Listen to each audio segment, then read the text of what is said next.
विपक्ष से सारा सवाल होगा और एनडीए और बीजेपी से कोई विपक्ष से कोई सवाल ही नहीं पूछना है। कोई जिम्मेदारी नहीं जो आपने सत्ता जब सत्ता बोलते बोलते खुद गड़बड़ा जा रहा है जनता को कि किसानों की इनकम दूंगा किसानों की बोलते बोलते यहाँ पे हम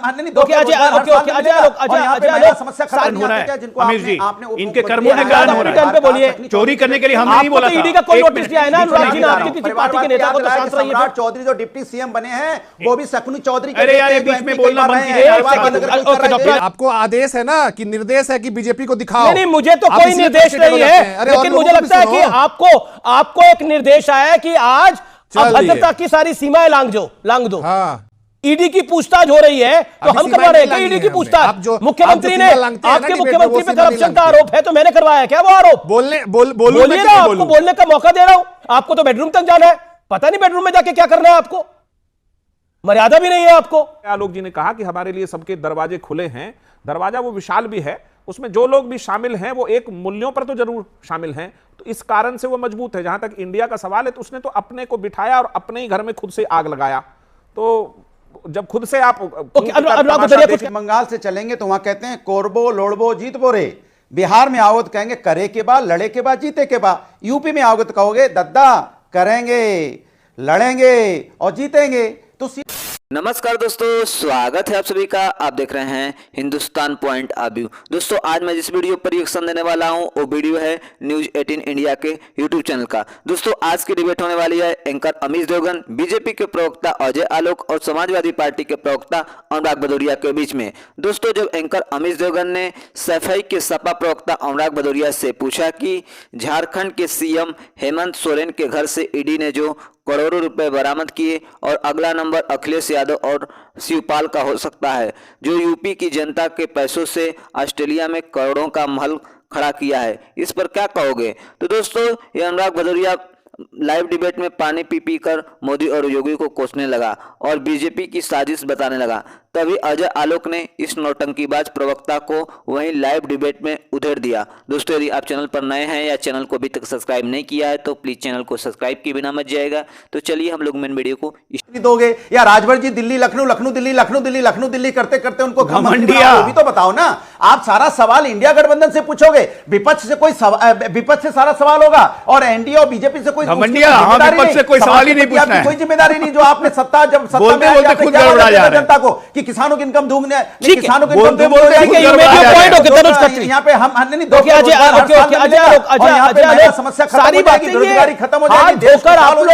हाथ धोकर ईडी जो है वो विपक्ष के पीछे क्यों लग गई है? चाहे वो हेमंत सोरेन हो, खबर आ रही है कि वो किसी भी पल गिरफ्तार हो सकते हैं। उनको बेचारों को अपनी धर्मपत्नी को सीएम बनाना पड़ रहा है, कल्पना सोरेन, उसमें भी आप परिवारवाद का आरोप लगा रहे हैं। अरविंद केजरीवाल जी को भी 5वां सम्मान आ गया है। कर क्या रहे हैं आप लोग? चाहते क्या है? हम लोग नहीं कर रहे हैं।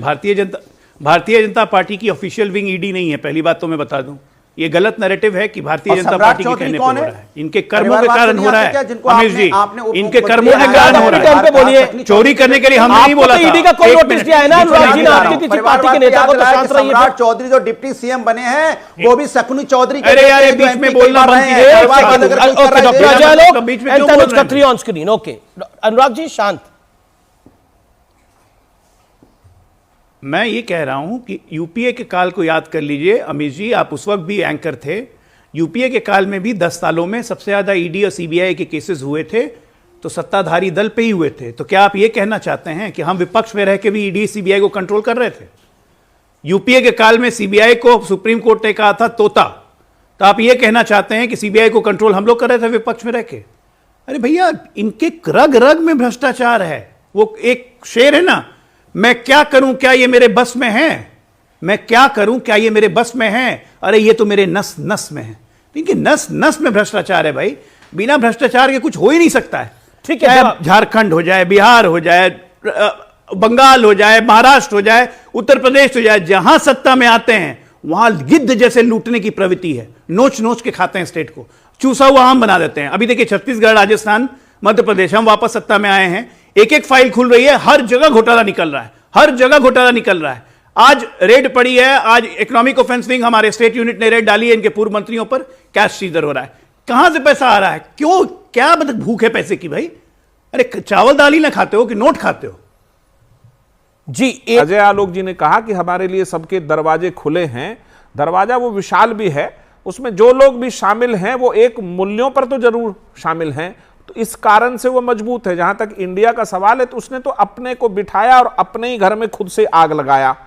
तो जब खुद से आप अनुराग गुदरिया कुछ कहना चाह रहे हैं, अनुराग गुदरिया कुछ कहना चाह रहे हैं, अनुराग गुदरिया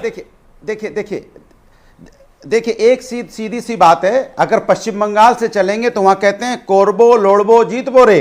बिहार में आओगे तो कहेंगे करे के बाद, लड़े के बाद, जीते के बाद। यूपी में आओगे तो कहोगे दद्दा करेंगे, लड़ेंगे और जीतेंगे।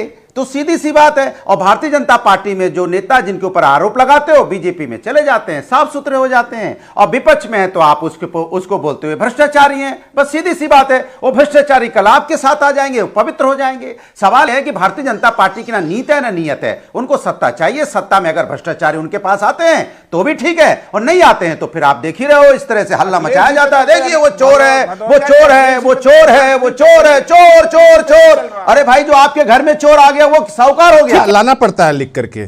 जी बिल्कुल बोलिए। इरशाद बोल लूं? बोलिए या तो फिर बीजेपी के प्रवक्ता से 1 to 1 बात कीजिए, या तो उनको अपने बेडरूम में बुला लीजिए। नहीं, आप बेडरूम में बुलाते हैं? नहीं, क्या बोल रहे हैं आप? अपने बेडरूम में बुलाते हैं क्या बोल रहे हैं आप? नहीं, आप बुलाइए ना, आपको सुनना ही नहीं है। आपको तो इतनी भी लज्जा नहीं है कि अरे आपको तो तकलीफ है। क्या बोल रहे हैं? हम तो बोल नहीं पाएंगे। देखिए शुरू कर दिया आपने। आप मतलब कमाल की बात आप कर रहे हैं। आप इस तरह की बात कर रहे हैं। अगर आप पर्सनल टॉक कर रहे हैं तो आप अपना बुला के बात कीजिए ना। डिबेट में अगर हम हैं तो हमारी बात सुनिए ना। आपकी पार्टी का वहां पर जो दिवाला निकला पड़ा है, फ्रस्ट्रेशन आपको निकाल रहे हैं यहाँ पर आकर। आपको आदेश है ना कि निर्देश है कि बीजेपी को दिखाओ। नहीं, मुझे तो कोई निर्देश नहीं है, लेकिन मुझे लगता है कि आपको एक निर्देश आया है कि आज भद्रता की सारी सीमाएं लांग दो। हाँ, ईडी की पूछताछ हो रही है तो हम करवा रहे हैं ईडी की पूछताछ। मुख्यमंत्री ने, आपके मुख्यमंत्री पे करप्शन का आरोप है तो मैंने करवाया क्या वो आरोप? बोलिए ना, आपको बोलने का मौका दे रहा हूं। आपने बोला मैं कविता लिख के लाया हूं तो मैंने बोला सभी कविता लिख के लाए हैं। आप अपनी बात को रखिए। आपको तो बेडरूम तक जाना है, पता नहीं बेडरूम में जाके क्या करना है आपको। मर्यादा भी नहीं है आपको। बोलिए टेलीविजन पे बोलने की। शेर पढ़ रहा है, शेर पढ़िए, आपको दिक्कत नहीं? शेर पढ़िए, बेडरूम में मत घुसिए। अच्छा, पता नहीं क्या निकल जाएगा आपके पास। उनसे दिक्कत नहीं है। बोलिए अपनी बात को। अभी नए चैनल पे आने शुरू हुए हैं, सवाल करने के लिए बुलाते हैं तो कायदे में बात करा करिए। कायदे में बात करा करिए। देखिए कौन सा चैनल है, कौन सा एंकर है, कौन सा चैनल है, कौन सा एंकर है। समझ के बात करा करिए। और आज के बाद इस तरह की अभद्रता मत करिएगा। कौन सा एंकर है? आप मेरे सम्मानित मेहमान हैं, इसलिए आपको मौका दे रहा हूं। अरे देश के लोगों ने आपको सबक सिखाया था, वही एंकर से मैं बात कर रहा हूं। बोलिए अपनी बात को करिए। पता नहीं कौन सा सबक किया बात कर रहे हैं। देश का नंबर 1 कार्यक्रम है, अपनी बात को रखिए। मांगने वाले एंकर से मैं बात कर रहा हूं ना, जो अपनी गलती पर माफी मांगता है वो एंकर से मैं बात कर रहा हूं। आप अपनी बात को रखिए। क्या बात करते हैं आप? देखिए मुझे लगता है कि आप जो है अपने कायदे में बात ही नहीं करना चाह रहे। बोलिए अपनी बात को। आप सुनना नहीं चाह रहे, आप सवाल कीजिए, मैं उसका जवाब आपको रखना है तो तमीज के दायरे में अपनी बात को रखिए। नहीं तो मैं क्या आपको कोई चैनल नहीं बुलाएगा आज के बाद। कायदा तमीज नहीं तो मैं क्या आपको कोई चैनल नहीं बुलाएगा आज के बाद अगर आप कायदे में बात नहीं करिएगा तो। इसलिए मेरा निवेदन है आपको अपनी बात तमीज के दायरे में रखिए। जो चैनल पे आधिकारिक तौर पर आप इस तरीके से नहीं बोल सकते हैं। मैं बोल सकता हूं, मेरा अधिकार है, मेरा कार्यक्रम है। आप अभद्रता नहीं कर सकते कार्यक्रम में आके। अरे आपका कार्यक्रम है तो मैं भी यहाँ बैठा हुआ हूं, तो करिए ना अपनी बात को। आप सुनने के लिए बुलाइएगा कि करिए अपनी बात को, तो करिए अपनी बात को। धमका कर रहे हैं आप? अरे तो बोलिए अपनी बात को। ये जिस तरीके भारतीय जनता पार्टी से तो सवाल नहीं पूछते हैं, अजीत पवार पर, छगन भुजबल पर, नीतीश कुमार पर, कि जब मन किया ले लिया, जब मन किया हटा दिया। क्या सौदा हुआ था वहां पर? और झूठी नैरेटिव करना कि ये मुख्यमंत्री नहीं है, ये वहां वो हो गया। अरे देश देख रहा है, झारखंड देख रहा है। आप लोग झारखंड को और झारखंड के लोगों को कमजोर समझने की गलती करते हैं। हम यहां से बोलते हैं तो पूरा देश रोशन होता है। झारखंड से मिनरल्स जाते हैं तो पूरा देश रोशन होता है। आपके ऑफिस की बिजली चलती है झारखंड से,